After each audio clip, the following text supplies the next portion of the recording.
majority in the United States Senate, it's time to pick a fight. And it's time to cut spending, and cut spending now. In 2010, you sent a deafening message to both political parties in Washington, D.C. You voted to end the era of borrowing and spending and bailouts, and you voted to end the majority of Nancy Pelosi once and for all. And since January 3rd, House Republicans have gone to work, keeping our promise to the American people. We voted to cut our budget. We voted to repeal Obamacare lock, stock, and barrel. Cut spending to pre-stimulus, pre-bailout levels, defunding Obamacare, and ending all public funding for Planned Parenthood of America. And this week, House Republicans unveiled a plan to cut $6.2 trillion in government spending. But House Republicans have run headlong into the liberal establishment here in Washington, D.C. Harry Reid actually took to the floor of the Senate and said that our modest down payment on fiscal discipline was, quote, mean-spirited, reckless, irresponsible, defending the Cowboy Poetry Institute.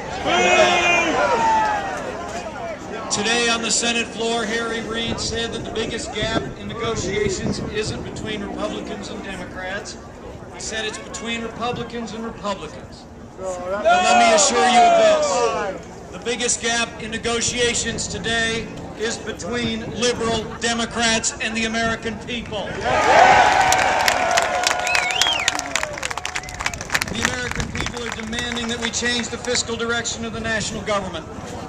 The truth is, Harry Reid and this administration just don't get it. They don't understand that the party's over for liberals in Washington, D.C. Let me tell you something I've learned here after 10 years on Capitol Hill. A lot of times things don't change here until they have to. It's time to take a stand. That's right. We need to say to liberals this far and no further. That's right. To borrow a line from another Harry, we've got to say the debt stops here.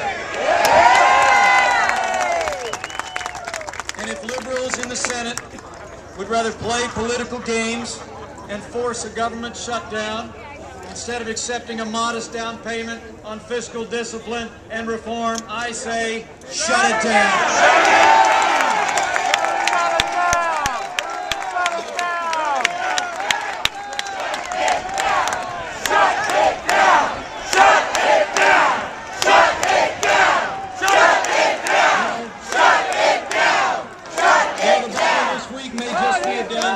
Restoring fiscal discipline, but it's a start. It's a first step. To win a lasting victory for taxpayers, we do need to cut spending now. We need to win a victory for taxpayers this week in this year's budget. And that'll set the stage for a victory on the debt ceiling vote. It'll set the stage for a victory on the historic Ryan budget. And it'll set us on a pathway toward restoring limited constitutional government for our children.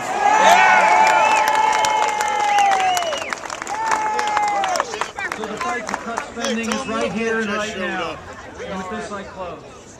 Republicans must show that we're worthy of this moment, that we're equal to this crisis, that we were willing to face this sea of red ink, to stop and turn and square down on behalf of the American people, the liberal establishment in Washington, D.C. So let's put the political establishment on notice on this historic hill.